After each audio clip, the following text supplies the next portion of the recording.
20 euros par mois, 50 euros par mois, 100, 200 euros par mois. Quel est finalement le juste prix pour ton offre par abonnement? C'est le sujet de la vidéo d'aujourd'hui. Salut, c'est Fabien des Web Rentiers. Je suis très content de vous retrouver aujourd'hui pour parler de ce sujet-là parce que c'est une question qu'on reçoit assez régulièrement. Ouais, salut Fabien, salut Anto.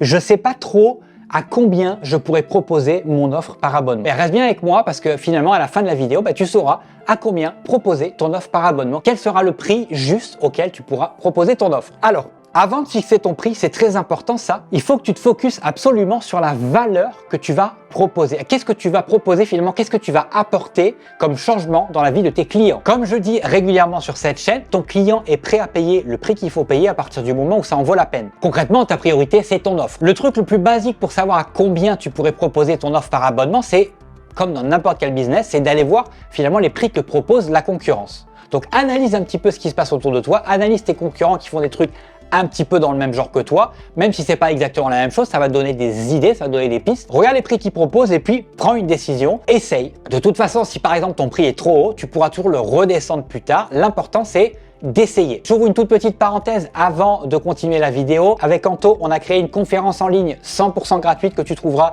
dans la description. Et dans cette conférence qui dure à peu près 45 minutes, on va te montrer le plan d'action étape par étape pour lancer ton offre par abonnement et générer des revenus récurrents et prédictibles. Bref, je continue.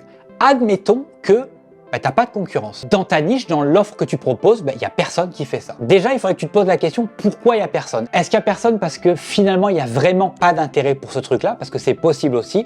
Dis-toi que souvent, quand il n'y a personne, c'est qu'il y a une raison. Ou alors, est-ce que tu n'as pas de concurrence? Tout simplement parce que personne n'a eu l'idée et que c'est vraiment une bonne idée. Il faut toujours que tu sois honnête avec toi-même. C'est très important. Peu importe le business que tu as de toute façon, il faut toujours que tu sois honnête avec toi-même. Pour trouver le prix auquel tu pourrais vendre ton offre si tu n'as pas de concurrence, en fait, demande-toi combien tu serais prêt à payer pour ça. Mais sois réaliste, sois vraiment réaliste.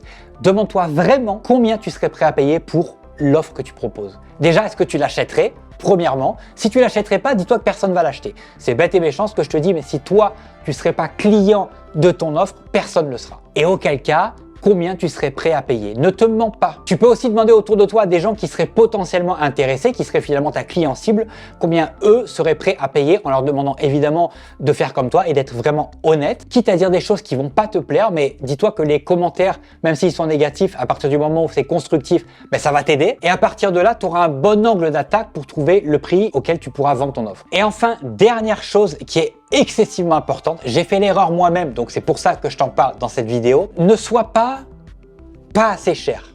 Je m'explique. Vu que c'est pas cher, finalement, il y aura plein de gens qui vont s'abonner et je vais faire plein de cash. Non, c'est pas du tout la bonne manière de fixer un prix. Parce que qu'est-ce qui va se passer si ton offre est vraiment bonne mais qu'elle est vraiment pas chère? Le bas prix va décrédibiliser ton offre. Ça va paraître louche finalement. Les gens vont se dire, attends, ça paraît trop beau pour être vrai.